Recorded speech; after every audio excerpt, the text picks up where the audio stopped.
Cécile Vessier est docteure en sciences politiques, professeure en études russes et soviétiques à l'université Rennes 2. Elle est notamment l'autrice du livre Cahors et le Lot sous l'occupation, résistance, collaboration et épuration.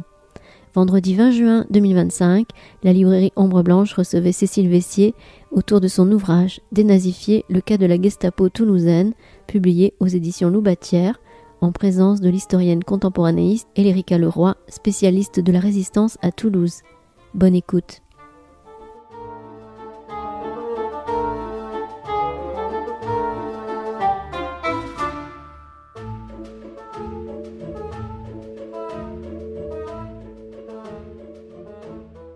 Bonsoir à tous. Merci d'avoir bravé les degrés qui montent pour venir écouter. Alors, on a beaucoup de chance parce que là, on a deux auteurs des éditions Loubatière.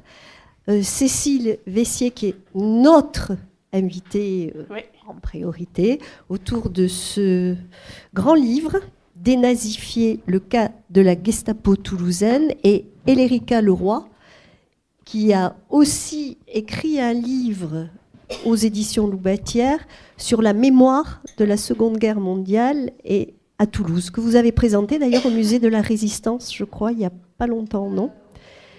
Oui, il y a peut-être 10 jours, voilà. Bon, écoutez, je vous laisse la parole. Cécile, vous allez vous laisser guider par Élérica. Merci à toutes les deux, en tout cas. Et merci à vous de nous avoir invités. Merci. Et merci d'être venus par cette chaleur. Bonsoir à toutes et à tous. Et à tous. Alors moi je vais être très honnête, je suis très impressionnée d'être à côté de Cécile Vessier. Voilà. Parce que je vous ai beaucoup entendu sur un conflit plus récent et votre expertise m'a impressionnée. Je vous suis sur les réseaux sociaux, je suis sidérée déjà oui, je suis très impressionnée, pardon. Donc vous m'excuserez si je suis mauvaise.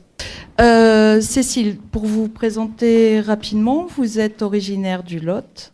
Mon père est originaire du Lot. Famille de mon père. D'accord. Vous êtes née où ? Moi, je suis née à Lille. Ah, ok. Ouais. Cette chaleur me déconcerte un peu. Je comprends. Ouais. Vous êtes docteur en sciences politiques ? Oui. Et vous enseignez ? Oui. Donc, les études russes et soviétiques à Rennes, à l'université de Rennes. Oui. Voilà. Vous avez déjà écrit plusieurs ouvrages, dont 2, c'est le second sur la période, à moins que je me trompe, sur la période de la Seconde Guerre mondiale, et plus spécialement sur la région dont était originaire votre père, résistant connu qui était honoré dans les rues de Cahors, qui est en ce moment. Ça m'a fait plaisir. Ouais.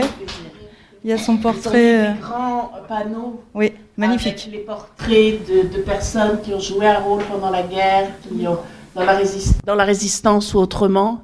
Et il m'avait demandé effectivement une photo de mon père à 20 ans, puisqu'il est entré dans la résistance, il avait 16 ans, il a été déporté à Compiègne et ensuite à Dachau, il en avait 19. Et donc sur la photo, il a à peu près 18-19 ans. Et ça m'a fait très très plaisir que le musée de la résistance de Cahors pense à faire ça. Il était au milieu de nombreuses femmes, donc j'ai vu, oui. Non, vraiment... Et il le disait toujours d'ailleurs, que les femmes avaient joué un rôle énorme dans la résistance. C'était pas forcément un rôle de premier plan, comme d'habitude, mais c'était toute la logistique derrière, les transports, les communications, la nourriture, nourrir les prisonniers, nourrir les maquis, etc. C'est-à-dire tout ce sans quoi les choses ne peuvent pas se faire, transmettre les informations en passant sur leur petit vélo. Il avait toujours des façons assez drôles d'ailleurs de raconter ça en parlant, je dirais, de ses camarades de lycée qui pédalaient sur leur vélo avec la jupe un peu courte, de manière à ce que les Allemands regardent plutôt un peu la jupe que ce qu'elle pouvait éventuellement transporter. Donc non, il disait que le rôle des femmes dans la résistance, en tout cas dans le Lot, avait été énorme. En Haute-Garonne aussi. Oui. Mais difficile à écrire et à retrouver. Il y a des gens qui travaillent dessus. Et je sais qu'il y avait un Britannique qui travaillait à Cahors sur les femmes dans le Lot. D'accord. Dans la résistance. Bon, avec une approche un peu vous savez, les questions de genre dans la résistance, bon, mais une approche un peu anglo-saxonne, on va dire. Mais non, mais en tout cas, j'espère qu'il va mener son travail à son terme. Bon, on va en venir à votre ouvrage. Alors, je sais que nous avions en commun un nazi qui a œuvré à Cahors et puis qui a terminé sa vie sur une petite route toulousaine entre Toulouse et Carcassonne. Mais je me suis demandé, Messac pour pas le citer, mais je me suis demandé pourquoi vous vous étiez intéressé comme ça. Alors peut-être on va préciser d'abord pour tout le monde parce que ce terme va revenir très fréquemment, le KDS. C'est le terme que vous utilisez qui est légitime, méconnu comme...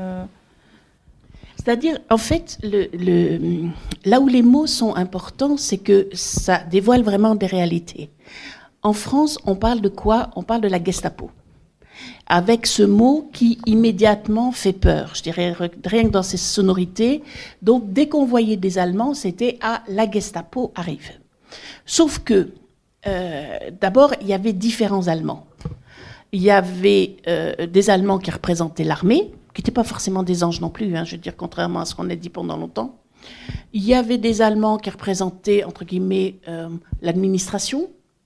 Et puis, il y avait une grande structure de police que certains historiens appellent SIPO-SD, mais je trouve que c'est pas plus clair SIPO-SD que KDS, donc on peut dire autant lui donner son vrai nom. Mais c'est vrai que le KDS regroupe la SIPO-SD, et que donc deux structures allemandes, et l'une des structures de ce KDS, l'une des directions de ce KDS, c'est la Gestapo. C'est-à-dire que la Gestapo n'est qu'une partie de ce KDS. Et derrière, à côté plus exactement, vous avez aussi tout ce qui est, par exemple, police économique, tout ce qui est gestion, tout ce qui est, il faut les faire vivre ces gens, il faut recenser les choses, tout ce qui est service de renseignement. C'est-à-dire, vous avez alors je dis un grand service, oui. Il y en a eu 17 comme ça en France, plus le centre, le BDS à Paris. Et en même temps, alors ça ne va pas complètement être le sujet, mais je le glisse dès maintenant, à Toulouse, il y a eu à peu près 200 personnes, 200 Allemands qui travaillaient dans ce KDS. C'est-à-dire, et qui étaient chargés, grosso modo, des répressions. Ils étaient chargés, plus exactement de manière positive, de faire régner l'ordre nazi. Donc quand tout allait bien, ils allaient au restaurant, ça le plus souvent possible, quand même, ils ont bien profité de ce point de vue-là. Mais quand on leur disait, il y a des terroristes qui sont en train qui sont dans les maquis, les terroristes, c'était le nom qu'ils donnaient aux résistants, c'est officiel, on le retrouve dans tous les papiers, ou bien, il y a des juifs qui sont cachés à tel endroit, je veux dire, c'était eux qui y allaient, en sachant qu'il y avait eu un partage des responsabilités décidé à Berlin, qui a un peu changé selon les époques. Et que, en même temps, ces gens-là n'auraient pas pu faire grand-chose dans une région, je dirais comme la région toulousaine ou ailleurs, s'il n'y avait pas eu des Français qui les aidaient. Donc, si vous voulez, c'est un centre où vous avez des gens dont on va parler, que j'ai suivi, etc. Mais il ne faut pas oublier que si ces gens ont fait des horreurs, et ils ont fait des horreurs, parce que bon, vous me parliez de Messac, je m'attendais à ce que vous me parliez de quelqu'un, par exemple, lié à Verdier, puisque vous avez écrit un livre sur Verdier. Verdier, il est arrêté par la Gestapo, il est arrêté par les gens du KDS. Et c'est eux qui vont l'arrêter, qui vont l'espionner, qui vont l'arrêter, qui vont le torturer, qui vont déporter sa femme. Je veux dire, c'est cette équipe. Mais en même temps, comment aurait-il pu savoir où il était ?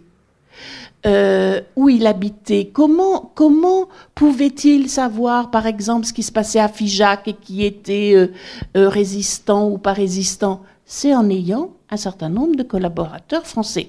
Donc, c'est pas le sujet de mon livre, mais c'est quand même quelque chose qu'il faut rappeler, quoi. C'est-à-dire que on vit dans une tendance où on vit dans une période où on a tendance à voir les choses en noir et blanc. Là, si vous voulez, il y a le noir, il y a le blanc, mais il y a beaucoup de gris entre les deux. Alors, si je puis me permettre, Cécile, pour Verdier, certes, le KDS a œuvré pour le faire tomber et l'ensemble des murs, Ouais. des mouvements unis de la résistance ici. Mais il a été surtout, moi, ce que j'ai trouvé dans l'affaire Verdier, c'est la manipulation qu'utilisait sans arrêt le KDS. Et c'est un résistant qui trahit Bien Verdier, sûr. qui est payé par un membre du KDS, un Belge. Voilà. Et c'est cette manipulation permanente jusqu'à l'exécution de Verdier, où on utilise une arme française pour le tuer, une grenade F1 et puis un pistolet américain pour semer le trouble. C'est ça qui me stupéfie. Et dans votre ouvrage, on comprend la manipulation et la façon dont ils ont, surtout pour Müller, même pour le docteur Bifflinger, la manipulation et le fait d'être intelligent, malin, tout le temps à mentir. On voit qu'ils ont utilisé ça après. Voilà. Ce que je voulais dire aussi, ce qui est remarquable dans votre travail, c'est que pour une fois, vous écrivez plutôt ce que sont devenus ces gens après le 19 août 1944, date de la libération. Parce que jusqu'à présent, on n'évoquait jamais. Bon, alors ici, l'affaire Karl-Heinz Müller a été connue, du moins parmi les anciens résistants qui connaissaient. Et dans la presse, c'est-à-dire qu'à une Oui, époque, c'est la une de la dépêche sur plusieurs numéros. Tout à fait. C'est-à-dire, en fait, l'affaire Karl-Heinz Müller.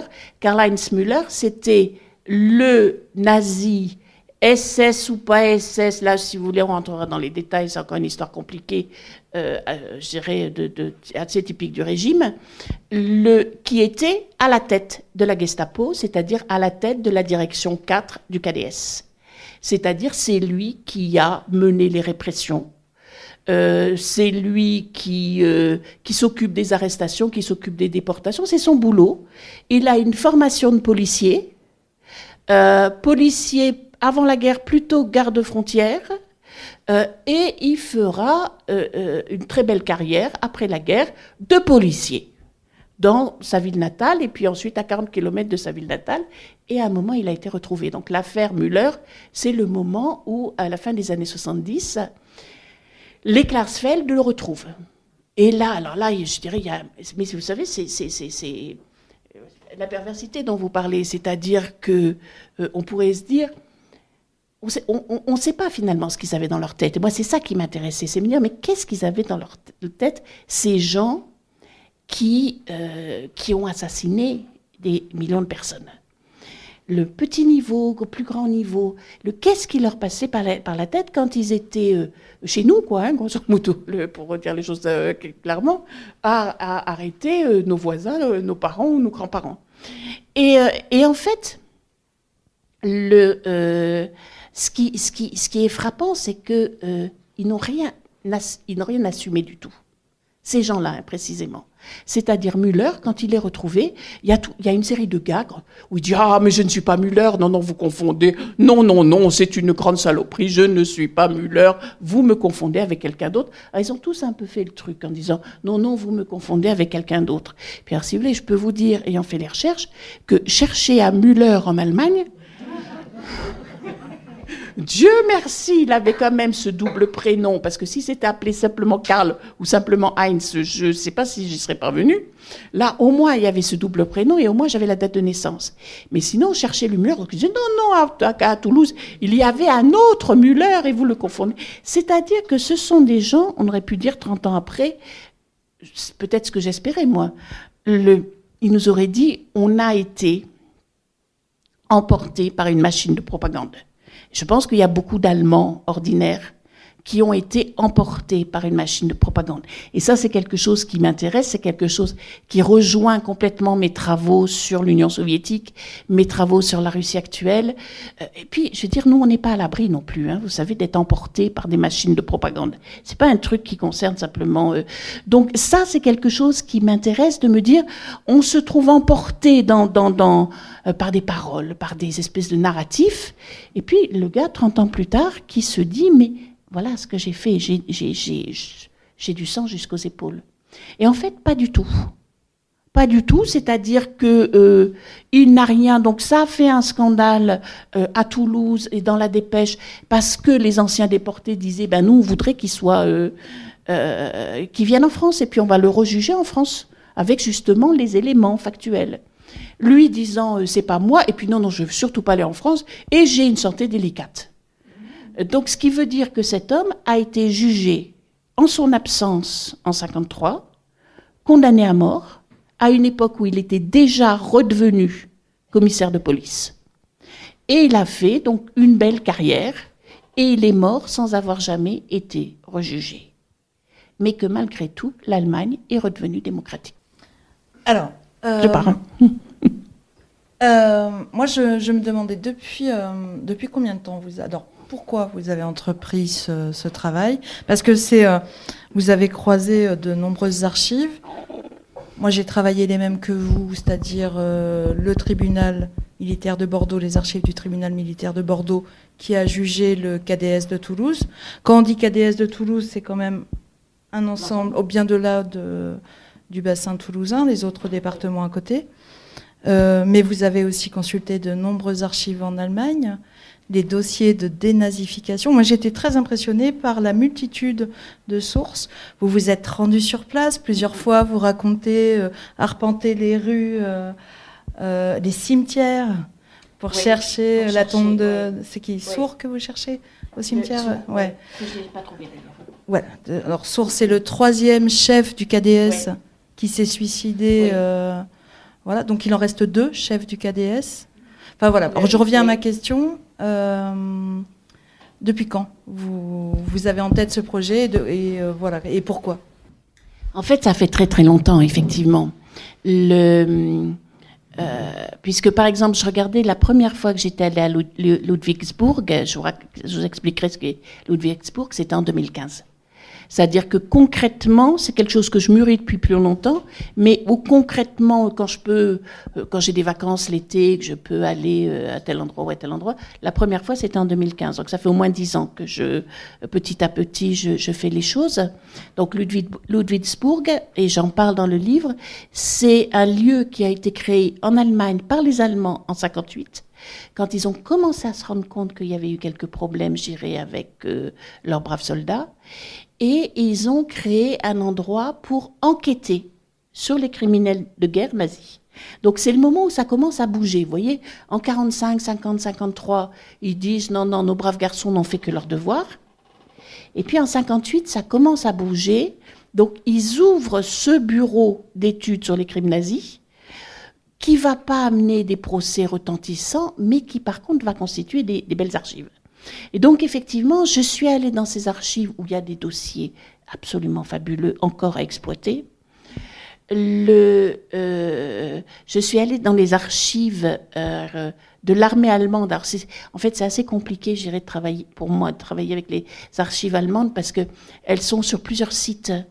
Donc ils sont très ouverts, ils sont c'est absolument facile d'avoir accès aux documents, mais comprendre où les choses se trouvent, c'est un peu compliqué, même s'ils ont un bel outil de recherche. Donc j'ai fait un peu le tour. J'ai fait le tour à Berlin où j'ai trouvé les dossiers justement des dirigeants nazis. Alors certains ont été détruits, moi j'ai eu de la chance parce que je les avais tous. Comme ça que par exemple Sourd, vous trouvez des choses. Donc lui c'était. Vous avez lu le livre de Jean Estève? Non. Non, tout le monde a lu les livres de Jean Estève, Les Bienveillantes. Ah. Vous voyez, Les Bienveillantes, bon, j'aime beaucoup Little, mais il a quand même beaucoup pompé sur Vassili Grossman, je veux dire, bon, on est d'accord. Mais en même temps, il connaît, mais en même temps, je veux dire, et encore maintenant, il y va souvent. Sourd, c'est quelqu'un qui ressemble au personnage des Bienveillantes. C'est-à-dire un nazi devenu complètement dingue, qui a commis des crimes épouvantables, effroyables. Pourquoi? Parce qu'on les a envoyés en Union soviétique. Et que, je dirais, vous voyez ce qui s'est passé à Toulouse, qui a marqué les familles, qui a marqué les histoires, qui était effroyable, c'est rien du tout par rapport à ce qui s'est passé en Union soviétique.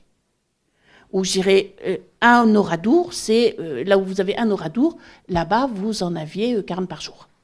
C'est-à-dire qu'ils sont arrivés, ils recherchaient d'abord tous les juifs, Ensuite, tous les communistes, et s'ils allaient jusqu'aux jeunesses communistes, ça faisait à peu près tout le monde.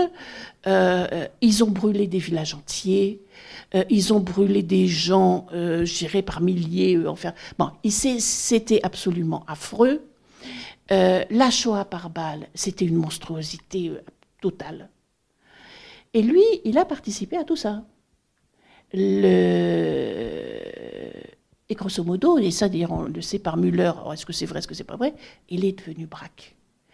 Et quand il est blessé et on l'envoie à la tête du KDS de Toulouse, parce que aussi c'est une tendance nationale à cette époque, c'est-à-dire les Allemands remplacent les gens comme Billfinger, qui était une horreur aussi, criminel de guerre, tout ce qu'on veut, mais j'irais plutôt aux fonctionnaires, vous voyez, aux fonctionnaires, les papiers, ce qu'on appelle un tueur de papier. Vous voyez, lui, il est dans son bureau et il donne les ordres pour faire tuer les autres, et pour que les autres exécutent ses ordres.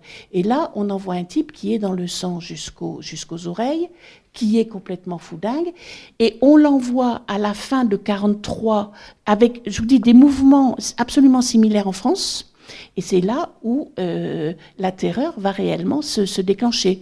Vous avez d'une part Sour qui a tué tellement de monde que pour lui, une vie de plus, une vie de moins, je veux dire, c'est rien du tout.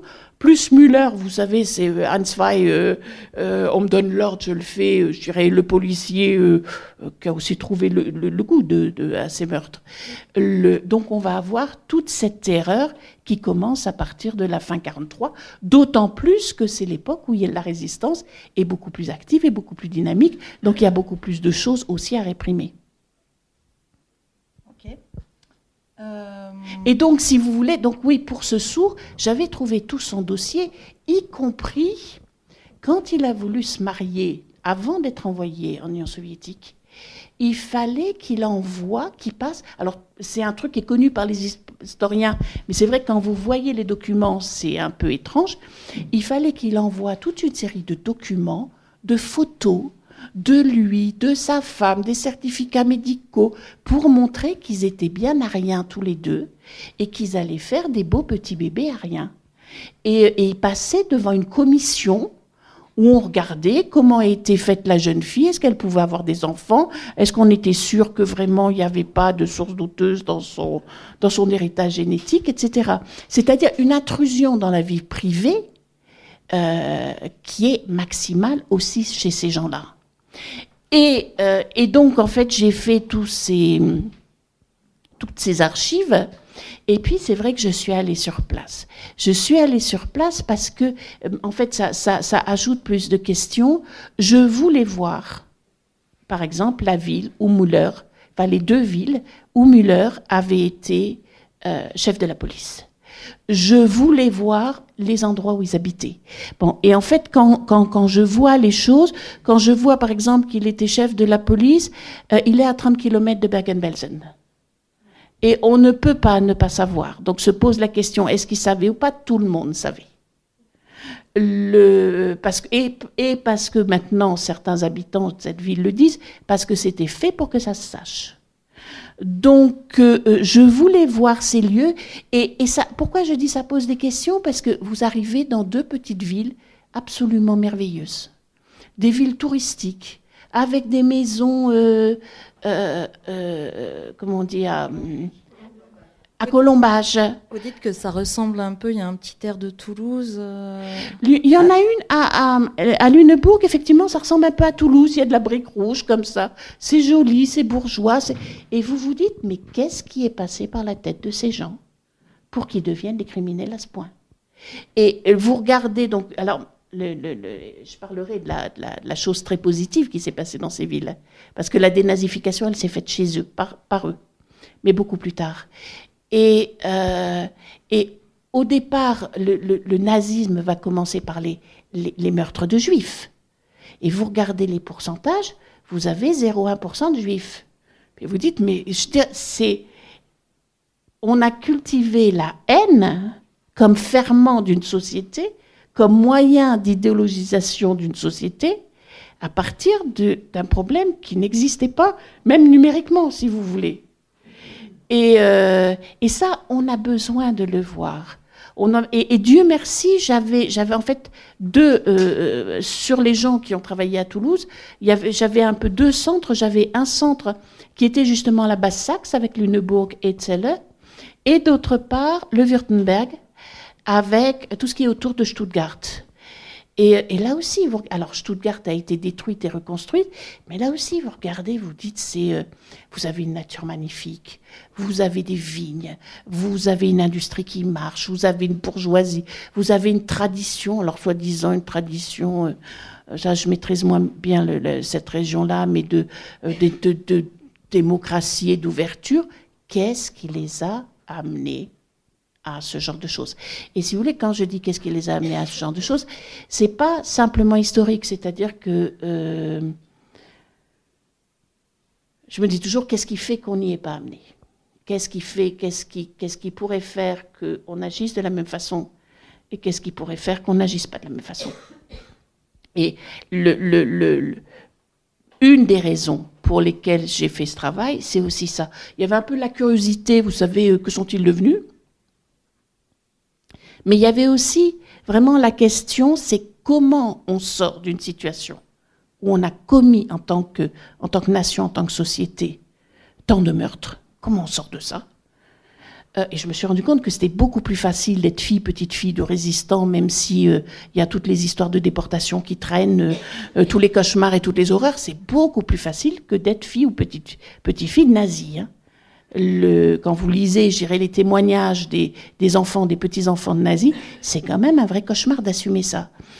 Et donc, je voulais comprendre, puis je voulais comprendre parce que, je vous dis, ça s'est passé ailleurs, en Union soviétique, ça fonctionnait d'une autre façon, mais je dirais, il y a eu aussi des millions de personnes qui ont été assassinées par leurs voisins.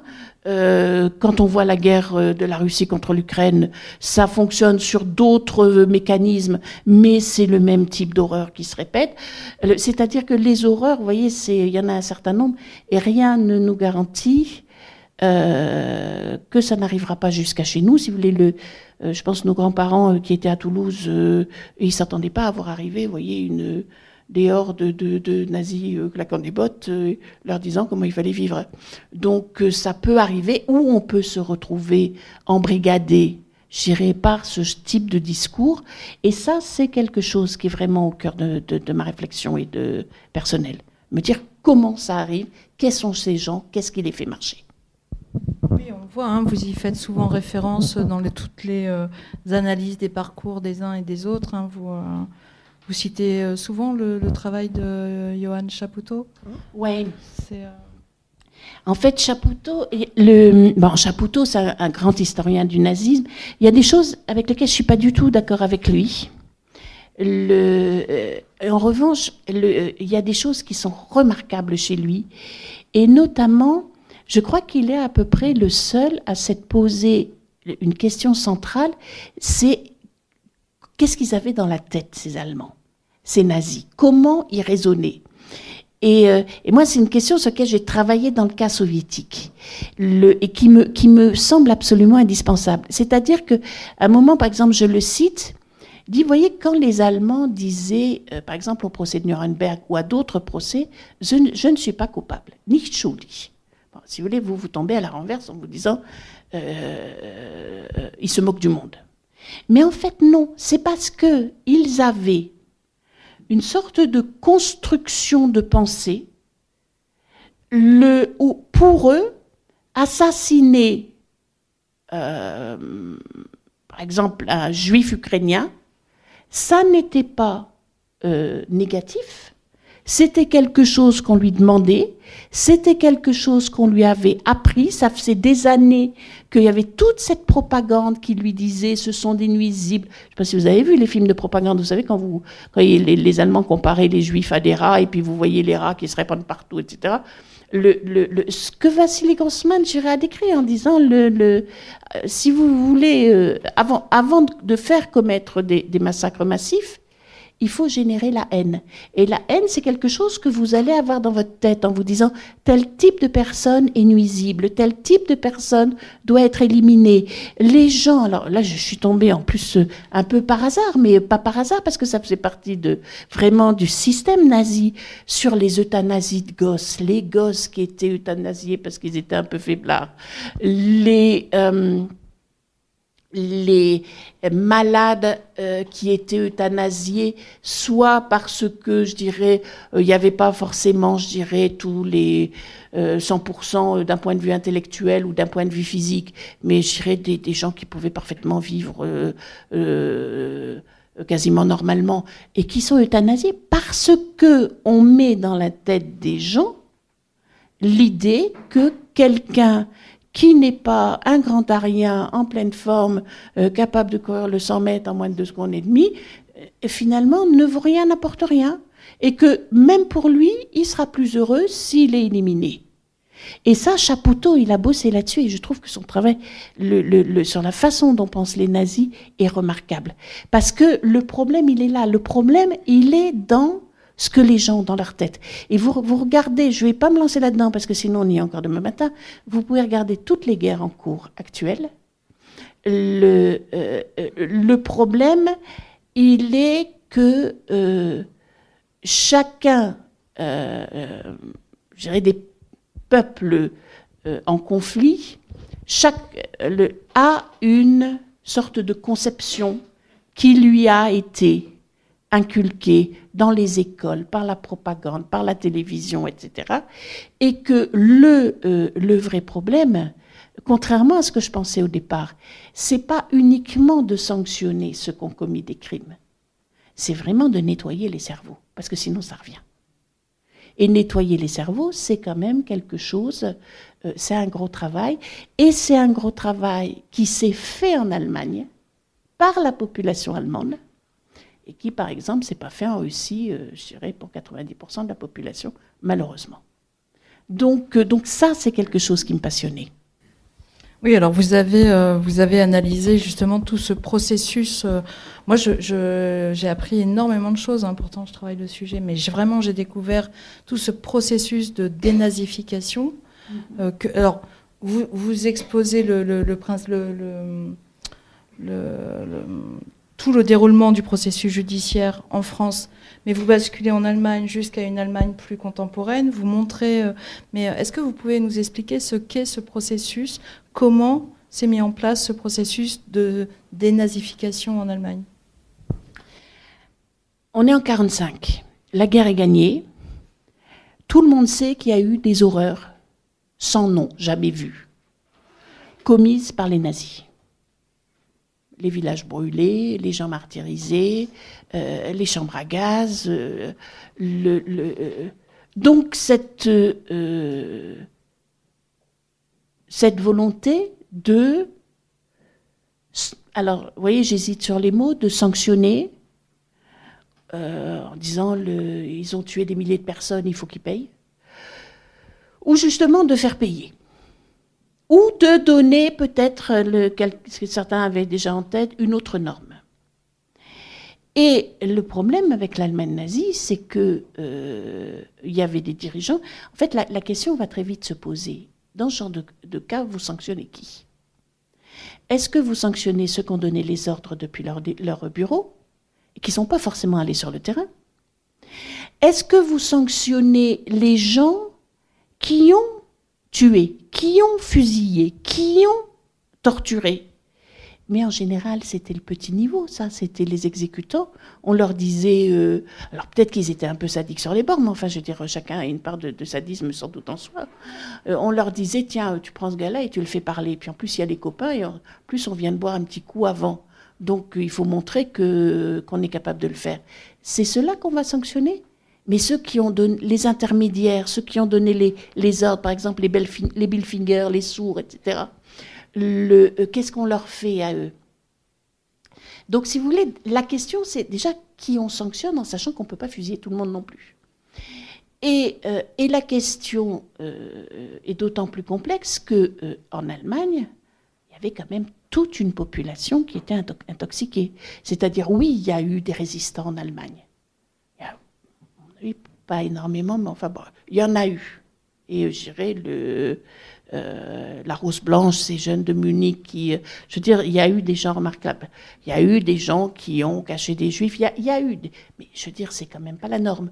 La norme, c'était peut-être des gens qui ne tuaient pas, mais c'était des gens qui étaient enthousiasmés par leur Adolphe. Je veux dire, quand on voit les images... Et par exemple, je bossais un peu sur un auteur de chansons de propagande, et les gens qui... encore récemment, disait « mais moi je suis devenue nazie parce qu'il y avait ces chansons qu'on enseignait aux enfants ». Donc depuis vous voyez, cette espèce de militarisation des enfants depuis qu'ils sont tout petits, où ils chantent des chansons, vous regardez les textes, c'est Groß Deutschland, là, et puis, alors c'est jamais allons tuer les gens, mais c'est nous devons avoir plus d'espace, nous devons nous répandre vers l'Est, etc. Donc vous avez des gens qui ont ça dans la tête. Qu'est-ce que vous en faites? Et donc au départ, défaite flagrante de l'Allemagne, un certain nombre de suicides et partage de l'Allemagne en zones contrôlées par les Alliés.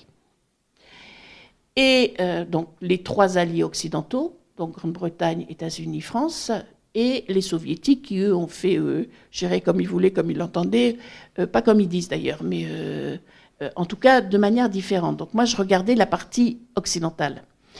Et en fait, qu'est-ce qu'il va y avoir? Il va y avoir d'abord des procès. Des procès, alors ça commence des procès très tôt, par exemple dans les camps, c'est-à-dire qu'à Dachau, ils vont sortir les bancs et puis ils vont faire des procès à Dachau presque dans la foulée. Vous allez avoir justement à Lüneburg le procès en 1947 de gardien et du dirigeant de Bergen-Belsen.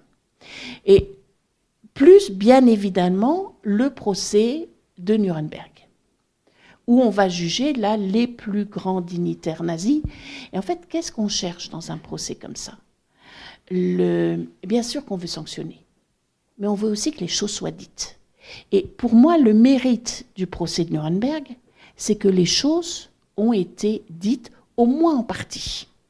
C'est-à-dire que, alors tout n'a pas été dit, hein, je veux dire, il y avait, mais on a montré des images des images de la propagande, des images des camps, des images de l'extermination des Juifs, des images de ce qu'ils avaient fait à l'Est. Plus il y avait le procureur qui représentait l'Union soviétique qui y tenait particulièrement. Donc, on a montré des choses, ça a été débattu, ça a été discuté. C'était très incomplet, mais ça existait. Sauf que ça n'est pas ça qui a convaincu les Allemands. C'est-à-dire que je pense que il y a des gens en Europe qui se sont sentis mieux en disant ben voilà, il y a une espèce de justice qui est rétablie. Mais d'une part, tous les procès locaux, par exemple le procès de Bergen-Belsen à Lüneburg, les procès de Dachau, finalement on s'est rendu compte que les gens du coin ne s'en souvenaient absolument pas. Ça n'avait grosso modo marqué personne. Et alors, Nuremberg, bien sûr que ça a marqué, parce qu'en plus, il y a le procès de Nuremberg, mais il y en a 12 derrière, hein, de procès. Ça continue, c'est vraiment et on juge les médecins nazis qui ont fait leurs expériences là, effroyables. On juge des chefs d'entreprise qui se sont servis, je dirais, des déportés pour travailler. Bon, on ne peut pas dire que ça soit négligeable, sauf que dans les années 50, 52, 54, vous avez encore plein d'Allemands qui ne sont pas forcément des monstres, qui disent, en fait, tout ça, c'est de la justice de vainqueur.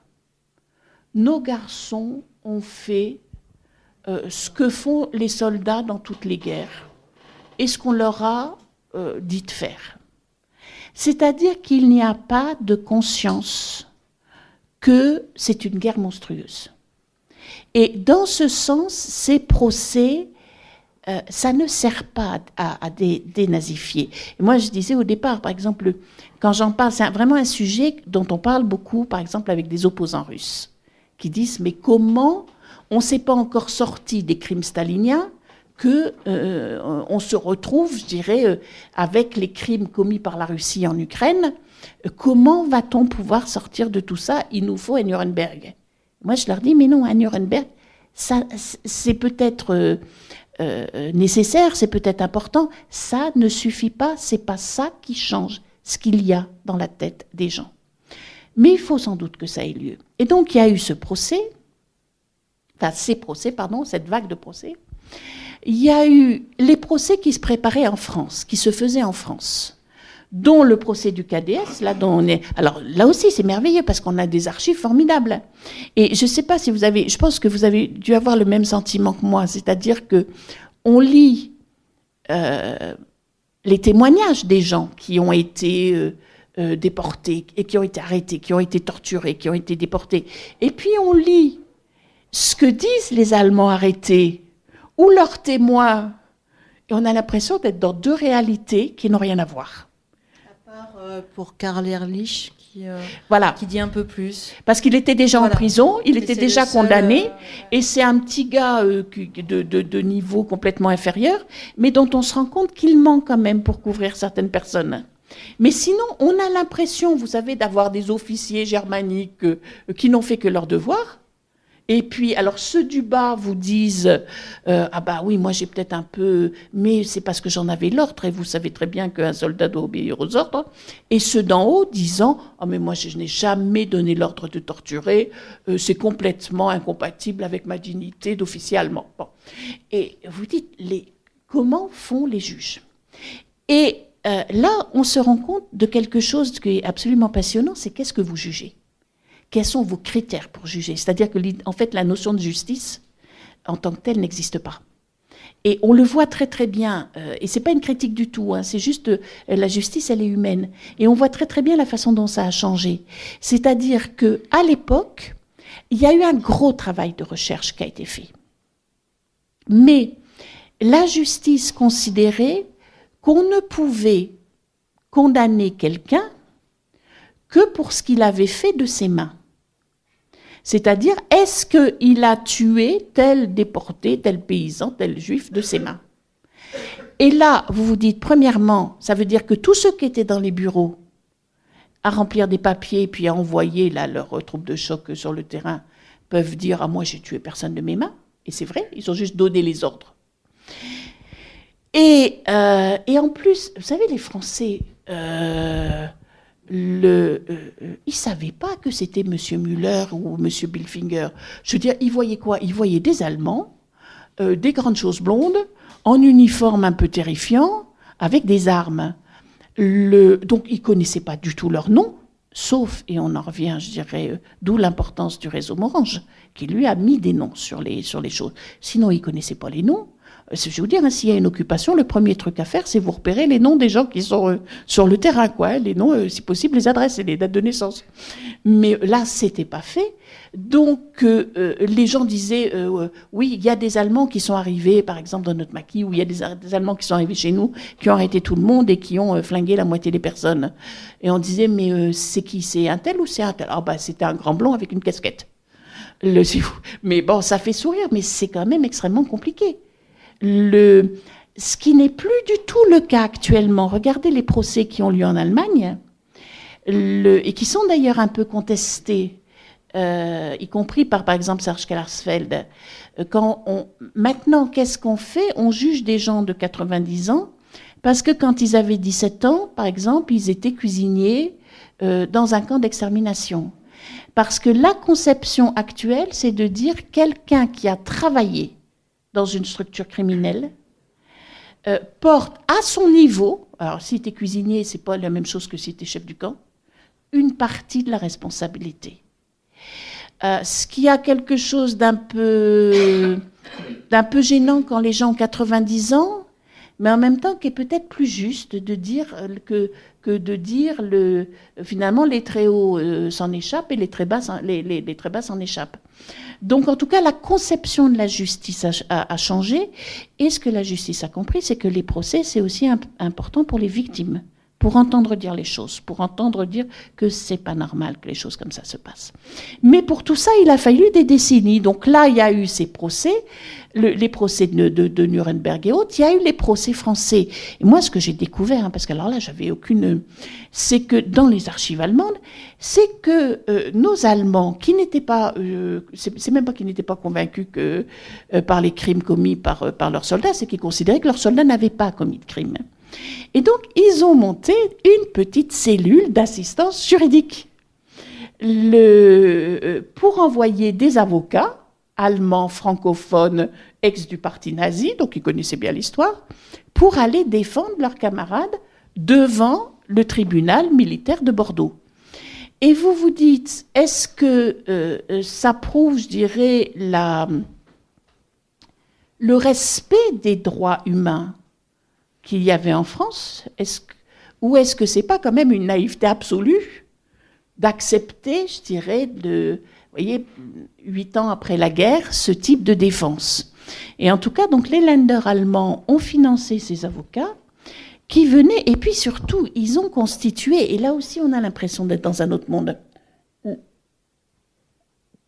qui donne d'ailleurs peut-être aussi naissance à notre monde de post-réalité, comme on dit. C'est-à-dire qu'ils ont constitué des gros dossiers pour les avocats, en disant, par exemple, la question des otages. Un tel, il a pris des otages, il les a fusillés.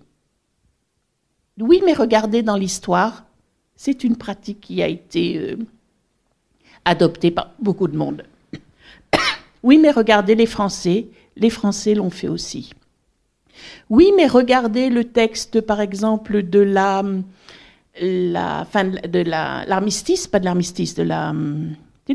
l'accord entre Pétain et les Allemands en 1940. Il est dit que la France garantit à l'Allemagne qu'il n'y aura plus d'agression et que sinon l'Allemagne peut réagir. C'est-à-dire, c'est une façon de tourner, et avec intelligence et avec culture juridique, c'était des bons juristes, assez sadiques, mais des bons juristes. Ils vont monter comme ça toute une série d'arguments pour dire, mais oui, il a peut-être fait exécuter 70 otages, mais au bout du compte, c'est parfaitement justifié. Et du coup, ils ont sauvé la vie de pas mal de monde. Alors, si vous voulez, donc, moi, je vous rappelle quand même que donc, je suis historienne de l'Union soviétique. L'Union soviétique, bon, c'était pas mieux non plus. Hein. Il y en a un certain nombre, on les jugeait, je veux dire, 2 heures plus tard, psychologiquement, hop, ils étaient pendus, et je dirais, en public pour que tout le monde en profite, quoi. Hein. Donc, je parle des criminels de guerre, hein, pas des crimes staliniens. Donc, si vous voulez, vous dites, il y a quelque chose qui est quand même troublant. Et quelqu'un comme Bill Finger, qui était docteur en droit, qui était quelqu'un de la bonne société de Stuttgart, dont le père était pasteur protestant, il a pu faire témoigner tous ces gens, alors qu'il est mêlé au crime nazi, vraiment jusqu'aux épaules, mais en tant que dirigeant, en tant que fonctionnaire, en tant que quelqu'un qui travaillait dans les bureaux, y compris à Berlin, y compris avec Eichmann. Donc, lui a pu manipuler l'état de droit. Et vous dites finalement, l'état de droit, on le sait tous, hein, je veux dire, c'est quelque chose, si parce qu'on veut respecter les droits des accusés, même quand ils sont nazis, eh ben, ça leur permet aussi de s'en sortir. Le nombre de nazis qui ont dit qu'ils avaient une santé délicate et qu'il fallait qu'ils rentrent se faire soigner d'urgence, mais qui reviendraient, c'était promis juré pour le procès, puis qui ne sont jamais revenus. Puis vous les retrouvez 30 ans plus tard, je dirais, pétant la forme. Bon, c'est quand même quelque chose de sidérant, mais l'Allemagne est quand même redevenue démocratique. Et puis, parallèle au tout début, ce que j'avais oublié, c'est il y avait ce qu'on appelait les questionnaires, c'est-à-dire que les puissances d'occupation occidentales ont éventuellement regroupé les Allemands qui avaient un uniforme dans des camps, et notamment leur demander de remplir ce fameux questionnaire en, je ne sais plus, 171 points, pour établir leur responsabilité dans le nazisme. Alors, ça se consulte extrêmement facilement. Tout le monde a menti, tout le monde a raconté n'importe quoi. Donc c'est comme ça que notre Müller, chef de la Gestapo toulousaine, s'est retrouvé, il y avait 5 catégories de culpabilité, lui il est dans l'avant-dernière, quoi. Vraiment c'est un pauvre gars, c'est ceux qui ont suivi, quoi, ceux qui ont suivi le mouvement, absolument. Alors c'est sûr que c'était pas un décisionnaire, c'était pas un numéro 1, mais il était entre 2 et 3, quoi. C'était quand même quelqu'un qui était... Lui non, il s'est retrouvé en position 4, comme 99% des Allemands qui étaient dans la catégorie 4 ou dans la catégorie 5. C'est-à-dire que cette dénazification, 1, n'a pas marqué, 2, a été perçue comme injuste par les Allemands, et n'a surtout pas permis de repérer les criminels. Donc c'est comme ça que le Müller, en 1948, il rentre dans la police en disant « je suis blanchi ». Alors, il y a quelque chose de surprenant chez Müller que vous n'avez pas tranché, mais vous évoquez à un moment la possibilité qu'il ait été agent des services britanniques. Alors, j'ai pas tranché du tout parce que je n'en sais rien. Ce que je remarque, c'est que c'est plusieurs choses. Quand il sort du camp, et il était dans le camp de Neuengamme, où je suis allée aussi, qui est un camp à côté de Hambourg, où on a un certain nombre, par exemple, de gens du Lot qui ont été envoyés. Par exemple, le docteur Segala avec son fils, ils étaient à Neuengamme. Donc ça avait été d'abord un camp pour les adversaires du nazisme, et ensuite ils ont regroupé. Alors on a des photos comme ça avec des belles bêtes blondes là qui sont regroupées là. Et en fait, alors Müller avait cette spécificité, c'est qu'il parlait plusieurs langues. Ce qui est un peu étonnant parce qu'il n'a pas fait des grandes études. Et ça, c'est quelque chose, je raconterai si j'ai du temps, j'aurais aimé en parler avec son petit-fils, mais son petit-fils ne semblait pas vouloir, très désireux de parler avec moi. Pour savoir comment il avait appris toutes ces langues, notamment des langues scandinaves, des langues... Bon. Et en tout cas, donc, visiblement, il parlait bien l'anglais, et il a travaillé comme traducteur pour les Anglais qui géraient le camp et toute la région de Basse-Saxe. Donc ça, c'est assez normal. C'est-à-dire qu'effectivement, ils ont pris ce qu'ils trouvaient pour leur servir de secrétaire, etc. Mais il sort de là, il a un certificat de vertu de la part de je ne sais plus quel mayor britannique qui est éblouissant, en disant que vraiment c'est quelqu'un, on le recommande, il est magnifique, on peut lui faire une totale confiance. Ça, c'est vraiment la première surprise. Et puis quand même, la deuxième, c'est que les Français avaient quand même repéré Müller. Donc, alors, c'est pas l'époque d'Internet, c'est-à-dire que la communication, elle se fait pas facilement, mais les Français ont envoyé plusieurs courriers en disant on aimerait bien le récupérer parce qu'il nous semble que c'est quand même celui qui était à Toulouse. Et les Britanniques disant, écoutez, donnez-nous des preuves de sa culpabilité. Et les Français disant, mais justement, on aimerait bien le juger, comme ça, on aura des éléments. Et les Anglais qui ont, alors, laissé filer le dossier, c'est-à-dire qu'ils ne répondent pas, tout simplement. Alors, on sait, il n'y a pas encore beaucoup d'études sur, justement, la dénazification. Ça commence un petit peu, et surtout, il manque des études comparées. Mais on sait que les Britanniques, ils s'en fichaient un peu de la dénazification, curieusement. Ils étaient relativement... Alors, est-ce que c'est cette espèce de décontraction par rapport à la dénazification, ou est-ce que Müller, effectivement, était, alors pas un énorme agent, mais un petit agent à son niveau? Parce que vous savez que il y a quand même, regardez, des chefs nazis qui ont travaillé pour les Américains d'un côté, pour les Soviétiques de l'autre. Dans les services secrets des uns et des autres, il y en a eu. Il y en a eu beaucoup. Dans le livre, je parle de l'un d'eux qui a travaillé dans des KDS, qu'on a fait chanter littéralement. Et c'était pas très compliqué de le faire chanter pour qu'il travaille pour la Stasi.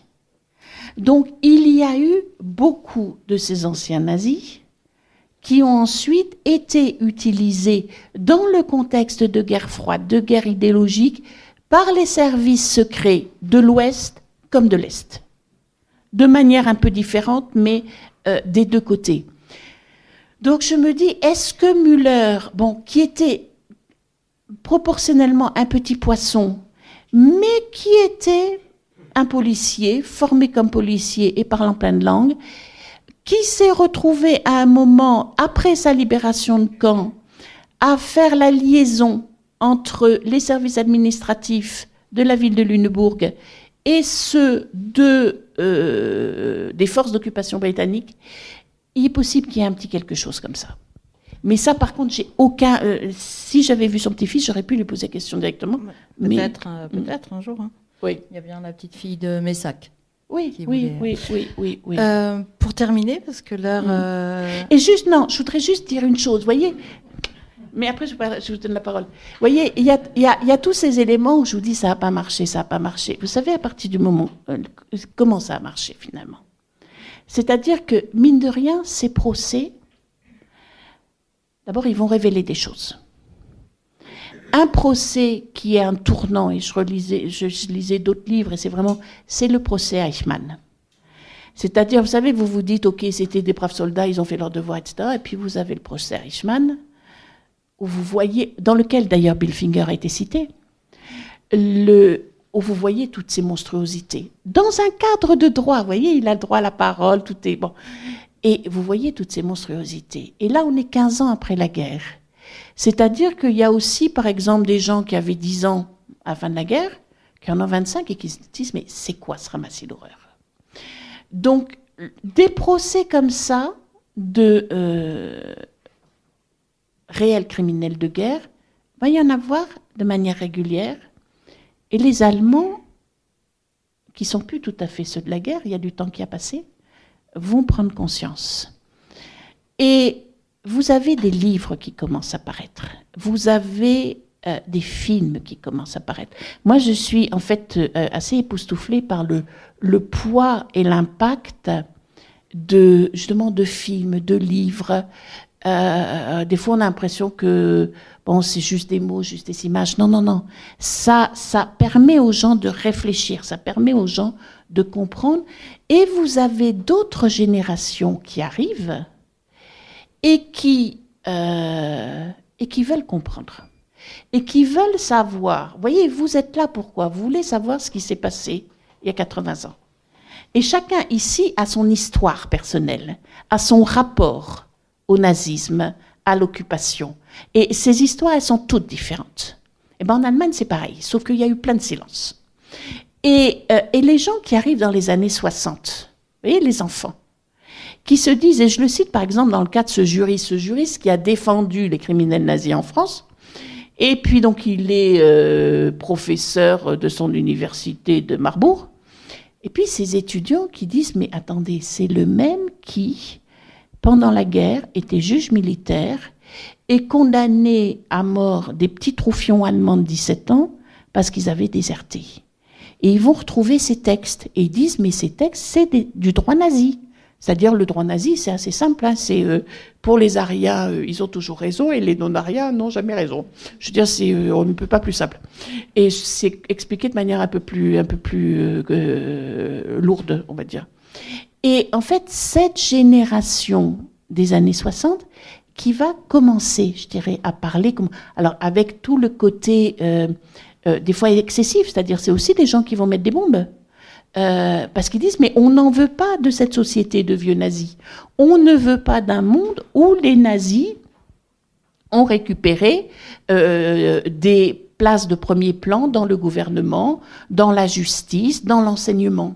Et ça va continuer, et vous savez, le tournant, ça va être cette série américaine, Holocaust, fin des années 70. Alors, pas que la série projetée sur la télévision allemande avec des débats d'historiens, des débats de témoins. Et là, 79, donc 35 ans plus tard, on parle. Et les Allemands qui disent, mais comment nous, on peut être associés à ça? Le temps a passé, des connaissances se sont implantées, de la distance a été pris.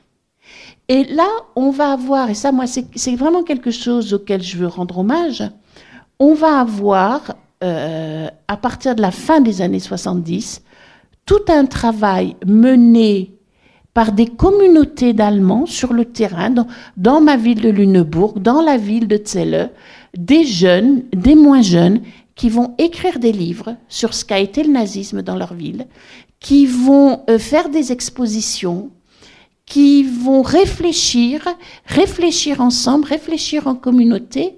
Je me dis finalement, ce qui marque, ce qui fonctionne, c'est ça. C'est-à-dire un raisonnement, une volonté de savoir, une volonté de dire, une volonté d'assumer. C'est-à-dire tout ce que n'avaient pas fait les nazis. Les nazis, quand on voit leur procès, on se dit, mais ils n'assument rien. Ils n'assument rien. Ils sont tous là, mais tous, chacun a essayé de mentir, a essayé de cacher les choses, a essayé de dire, ah, c'est pas moi, c'est l'autre. Ah oui, ça ressemble à ma signature, mais peut-être que ça l'est pas. Et peut-être que vous confondez avec quelqu'un d'autre. Et puis, à partir des années 70, des gens qui n'ont pas été impliqués dans le nazisme, mais dont les parents ou les grands-parents l'ont été, qui disent, ben voilà, nous, on va dire les choses parce qu'on ne veut plus que porter ce poids et que ça se répète. Et à partir de ça, vous avez vraiment des changements qui se sont faits. Et encore maintenant, par exemple, dans la ville de Celle, où je vais retourner au mois d'août d'ailleurs pour leur présenter mes travaux, vous avez des bénévoles qui organisent 2 fois par an des espèces de sorties collectives. D'une part, le 9 novembre, pour la commémoration de la Nuit de Cristal, puisque la Nuit de Cristal, ça a été à Celle, petite ville ravissante avec maison, colombage, comme ça a été dans toute l'Allemagne.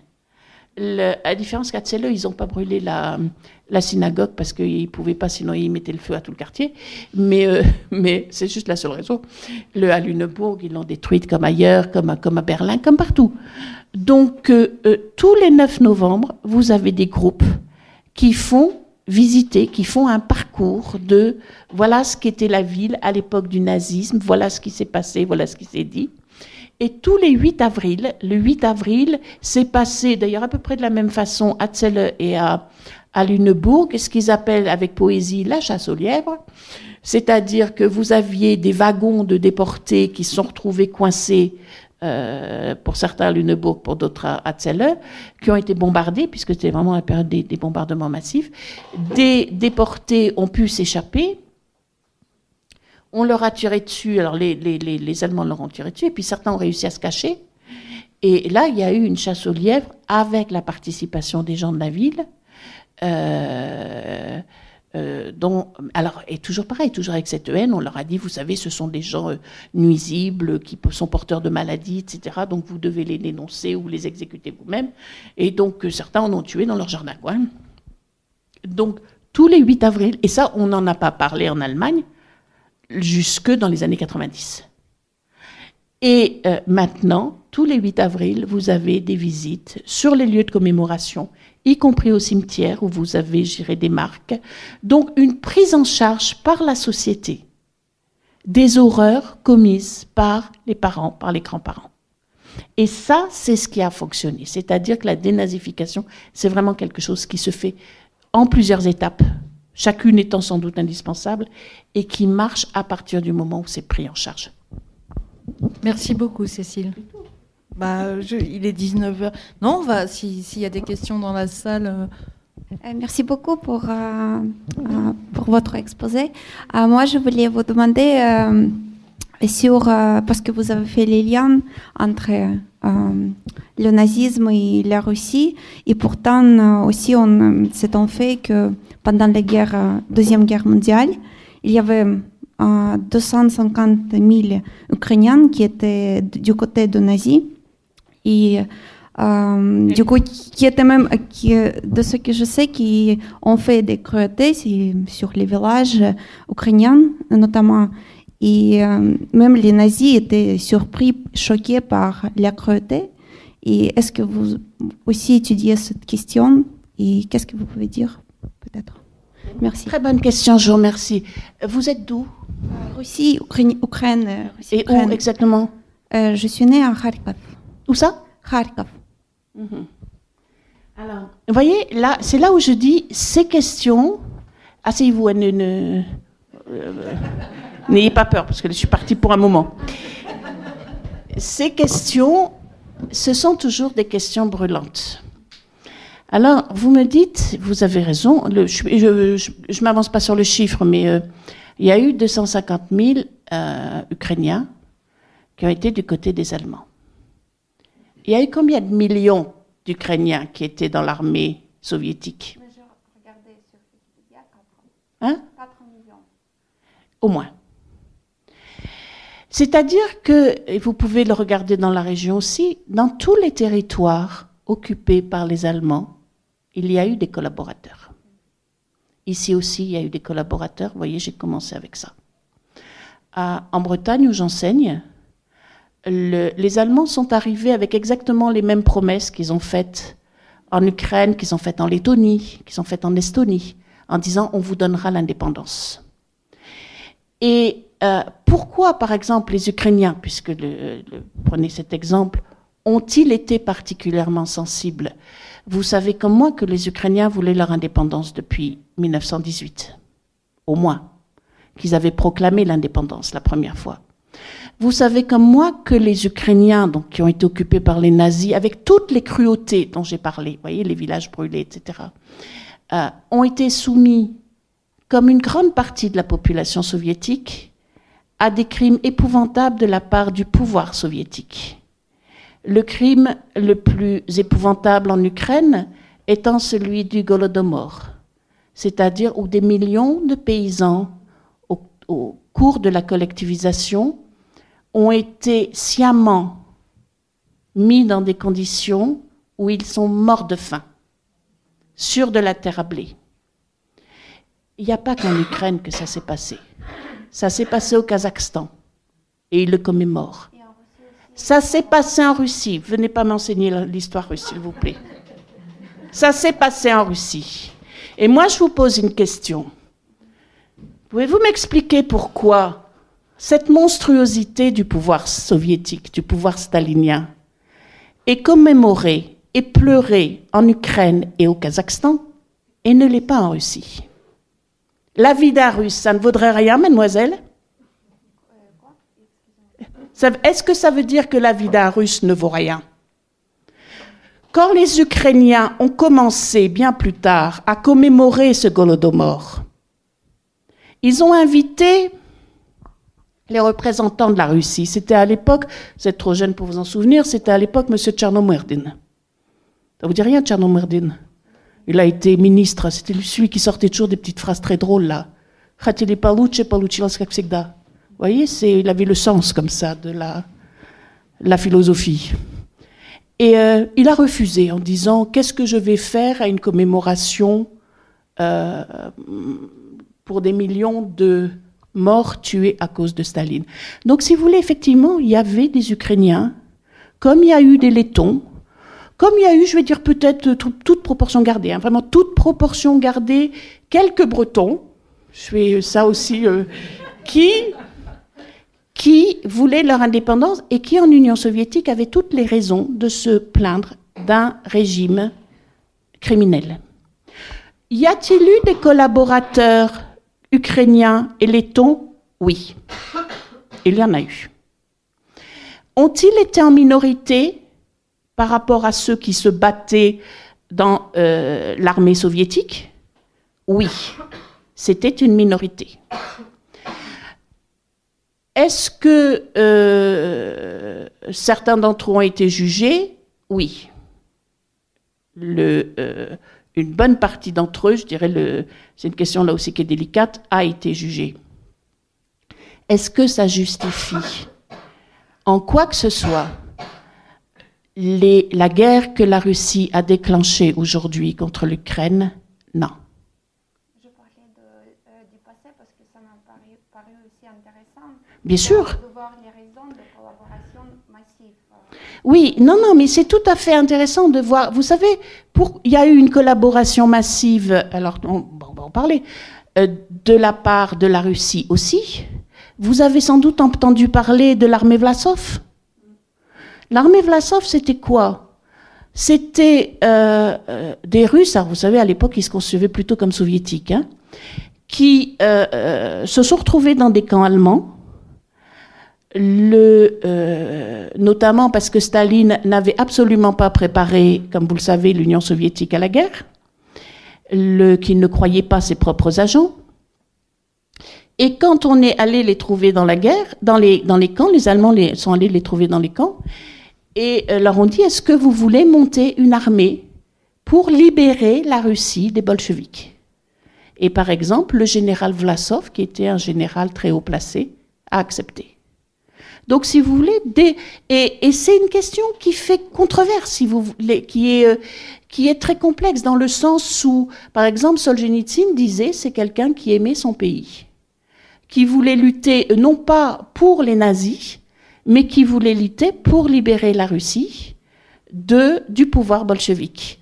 Donc, si vous voulez, des collaborateurs soviétiques, notamment russes, il y en a eu dans la région, avec les pratiques, je dirais, qui s'utilisaient en Union soviétique. Alors, il n'y avait pas, dans les Vlasov, il n'y avait pas que des Russes, hein. Il y avait des Russes, il y avait, il y a eu beaucoup de collaborateurs géorgiens, mais aussi dans la Légion géorgienne. Donc, il y a toute une histoire des soviétiques, dont certains, vous savez, c'est toujours comme ça, la collaboration. C'est-à-dire que certains, c'était pour sauver leur peau, certains, c'est parce qu'ils détestaient le pouvoir soviétique, et ils avaient des raisons de le détester. Certains, c'est parce qu'ils se disaient, finalement, je serais mieux, j'irais dans une armée que dans un camp. Donc, il y a des raisons très diverses. Il y a effectivement des gens qui ont rejoint la résistance dès qu'ils l'ont pu, et puis des gens qui ont commis des horreurs. Donc, c'est une question très réelle, très complexe. Et ce qui est monstrueux, ce qui me met dans une colère, vous le sentez sans nom, c'est quand M. Poutine prétend que les Ukrainiens sont des nazis et qu'il va les bombarder parce qu'ils sont des nazis. Les nazis, on les connaît, on les a vus, on écrit des livres. C'est un sujet qui est bien connu. Est-ce qu'il y a eu des nazis en Ukraine? Oui, comme il y en a eu en Russie, comme il y en a eu en France, comme il y en a eu en Bretagne. Est-ce que l'Ukraine est un pays nazi actuellement? Non. Malheureusement, en Russie, il y a quand même beaucoup de caractéristiques du nazisme. Ce qui ne veut pas dire que ça soit exactement la même chose, mais il y a beaucoup de caractéristiques. Est-ce que j'ai répondu à votre question? Vous n'en avez pas une autre? Vous n'avez pas une autre question? Ah. C'est toujours intéressant, vous savez, ce sont des questions brûlantes. Hein. Mais je vous remercie de l'avoir posée.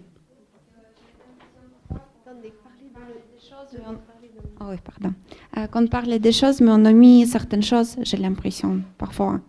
C'est pour ça que c'est intéressant, vous savez, de ne pas faire des amalgames trop rapides et d'étudier effectivement les questions. En se rappelant toujours une chose, c'est que de toute manière, les petits-enfants ne sont en rien responsables de leurs grands-parents, mais que les petits-enfants, chacun de nous, est responsable de ce qu'il fait. Et qu'actuellement, il y en a qui bombardent et il y en a qui sont bombardés. Et que là, la situation elle est relativement simple. Au nom d'un pseudo Ruski Mir, qui ressemble un peu, vous voyez, à Lebensraum, Lebensraum. D'autres questions sur la région? Tout le monde est terrorisé, là?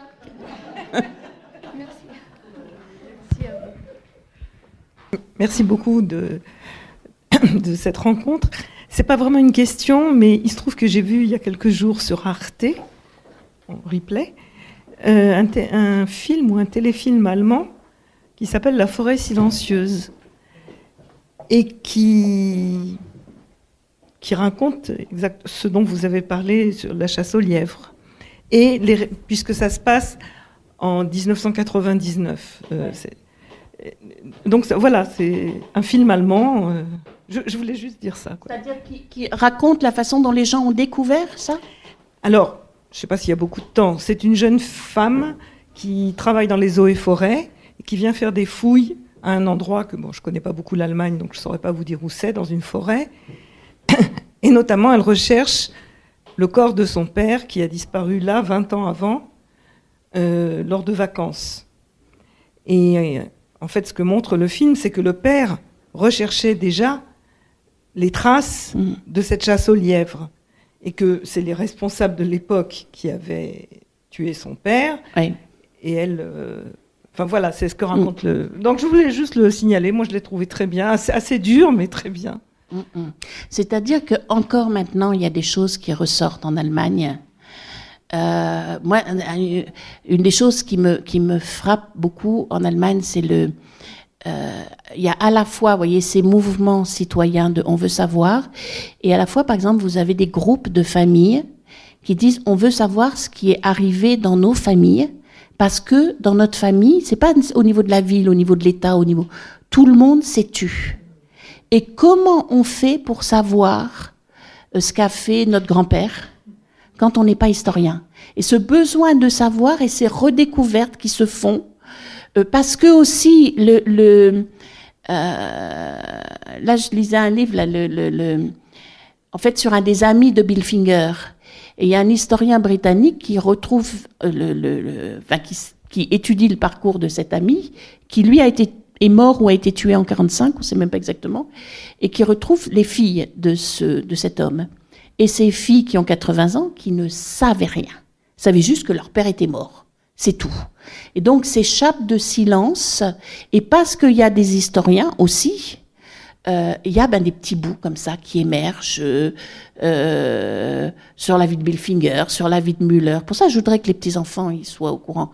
Mais tout n'a pas été dit, notamment au niveau individuel. Et c'est quelque chose qui est lourd à porter, ça, incontestablement.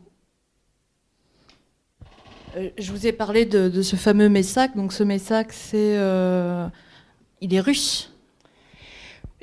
Alors, en fait, on ne sait même pas parce qu'il était a priori apatride. Mais sa petite fille, me semble-t-il, m'a dit ça. Ouais, mais sa petite fille, j'ai l'impression qu'elle ne savait pas grand-chose. Voilà, alors je voulais parler de ça. Non, mais par contre, je veux bien la voir, la petite fille. Oui, non, aussi. mais elle ne savait pas parce que il a brouillé toutes les pistes. Et que sur les papiers, déjà, on trouve son nom orthographié de 8 façons différentes. Il y a pas mal de choses disant qu'il était né en Crimée. Donc, effectivement, a priori, citoyen de l'Empire, qui aurait quitté l'Empire russe au moment de la Révolution, dans ce cas-là, devenu apatride. Mais il y a des papiers où il est indiqué comme russe, il y a des papiers où il est indiqué comme allemand. Alors, ce que je voulais préciser, c'est parce que moi, ça m'est jamais arrivé depuis que je travaille sur cette période. Donc, moi, je travaille au musée de la Résistance et de la Déportation. Et un jour, donc ce Messac, c'est celui qui a été éliminé par le groupe de Marcel Taillandier, Morange, qui a permis de saisir les archives de la section 6 du KDS, qui est en transit pour Nice. Elle, un jour, elle téléphone au musée, et c'est pour ça que je l'avais renvoyée vers vous. Elle veut savoir, alors son père venait de décéder, elle avait eu interdiction, parce que sa grand-mère était aussi engagée auprès des nazis de la même façon, m'avait-elle dit. Et elle était terrorisée, mais en même temps, elle faisait la démarche, maintenant que son père était décédé, avec son frère, de savoir enfin ce qu'avait fait son grand-père. Et donc, comme on a les archives... Son grand-père qui a été tué, donc 1er janvier 1944. Hein. Donc, qu'elle n'a jamais connu par la force des choses. Oui. Et nous, on a les archives, une partie du moins, parce que Morange a...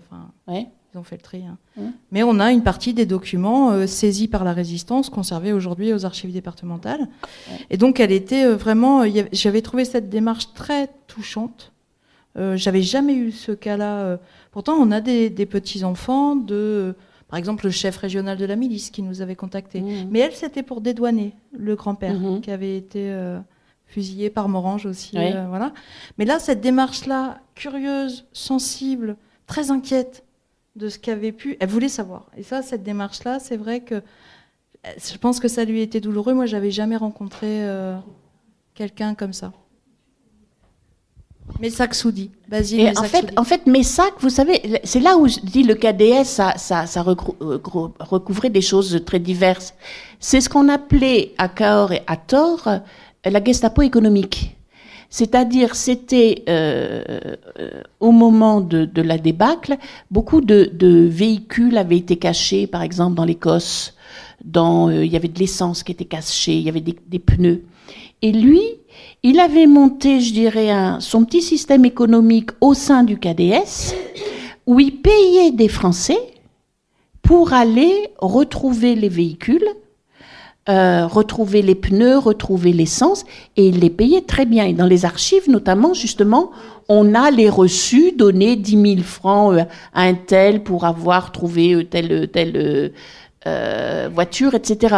C'est-à-dire que lui, je ne suis pas sûre qu'il ait arrêté grand monde. Lui, ce qui l'intéressait, c'est de retrouver ces voitures, ces pneus, cette essence, pour lesquels les Allemands, pour lesquels il travaillait, alors il avait d'ailleurs un statut assez particulier, parce qu'il faisait partie du KDS sans vraiment faire complètement partie, et on lui versait beaucoup d'argent, et il en versait une partie donc à ses agents français, dont moi j'ai rencontré l'un d'eux quand même, qui avait travaillé avec, je vous l'avais raconté ça, Renaudot. Ah ouais. Renaudot. Ah, on l'a en photo, lui. Moi aussi. Et vous l'avez en photo en uniforme allemand. Oh non, les deux. Cette photo-là, elle provient d'un fonds, la photo que vous avez choisie. Oui. Ça vient du Oui. musée de la Résistance. Oui. C'est ce qu'on appelle le fonds Jalabert. Oui. Donc il y a moitié Morange et plein de photos de Cahors et donc il y a ce fameux en civil et en tenue. Et si vous voulez, juste pour conclure, en civil à l'époque, Ouais. Juste pour conclure, j'irai par une petite anecdote pour vous dire que, si vous voulez, vous voyez, on vient de vous donner l'exemple de la petite fille qui ne savait pas.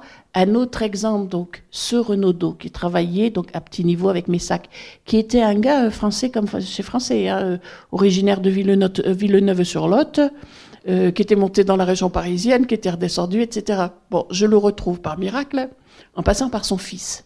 Son fils était persuadé.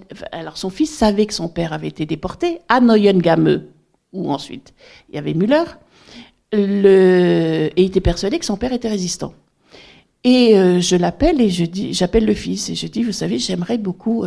Ça, c'était en 2010, pour vous dire que l'histoire, j'aimerais beaucoup. Est-ce que votre père, c'est celui qui est né, etc., telle date? Il me dit oui, etc. Quelqu'un de mon âge à peu près, le fils. Et je lui dis, j'aimerais beaucoup rencontrer votre père. Et il me dit, mais pourquoi? Je dis, parce que je crois que, vous voyez, pendant la guerre, il était à Cahors, et visiblement, on avait des connaissances communes, donc ça m'intéresserait un peu. Le fils ne savait rien de ce qu'avait fait son père, il croyait que son père était résistant. Le fils accepte, un type très bien, très ouvert, il dit, oui, mais je veux être présent. Moi, embêté. Et le fameux Renaudot qui arrive, mois de juin, il faisait cette température-là, à l'extérieur, parce que j'étais pas complètement rassurée non plus. Et je m'étais dit, je vais être pleine de délicatesse. Donc je dis à ce monsieur, je crois qu'à un moment, vous avez travaillé pour la rue Meignac. Je me dis comme ça, le fils, il va pas complètement comprendre. Et le Renaudot, qui avait donc 80 ans, qui me dit, pour la Gestapo, mais oui! Et là, je vois le fils qui devient vert et sur le point de tomber dans les pommes. Tout a été comme ça. C'est-à-dire que le fils voulait savoir, le père n'avait jamais rien dit. Et là, c'était comme s'il sautait sur cette occasion, avec moi comme intermédiaire, pour tout balancer à son fils, qui était sur le point, qui Dieu merci était venu avec sa femme, qui était sur le point de tomber dans les pommes, j'irais à chaque minute, et qui me disait, mais pourquoi vous êtes attaché particulièrement à mon père? Et je pouvais pas lui dire, c'est parce qu'il y avait cette photo, il est en uniforme nazi. Donc j'ai dit, parce que j'ai trouvé des jolies photos de lui dans les archives, donc ça a suscité ma curiosité. Bon, en fait, c'était la photo en uniforme nazi, qui n'était pas le sien d'ailleurs. Donc si vous voulez, on tombe sur ce genre d'histoires, alors qui quelque part sont très drôles, et en même temps sont infiniment tragiques et infiniment et ce fils qui était quelqu'un de bien, qui était quelqu'un de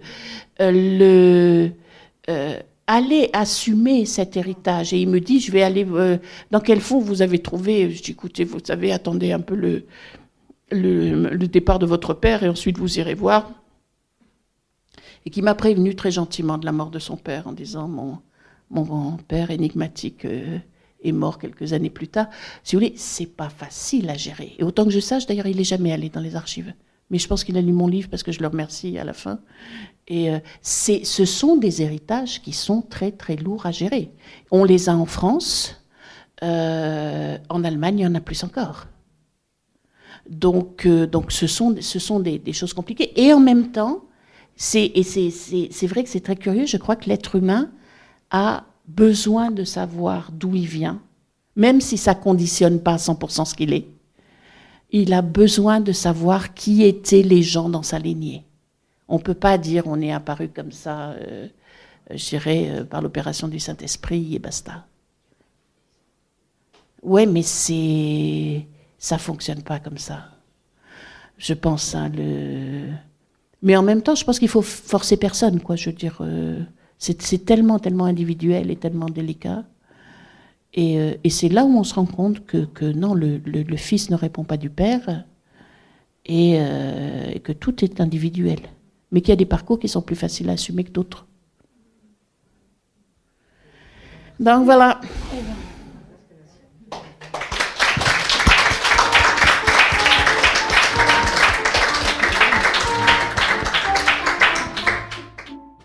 Il s'agissait de Cécile Vessier, autrice de Dénazifier, le cas de la Gestapo toulousaine, paru aux éditions Loubatière, avec Elirica Leroy, à la librairie Ombre Blanche le 20 juin 2025. Rencontre réalisée et mise en onde par Radio Radio, en partenariat avec Radio Radio Plus et Radio Terre.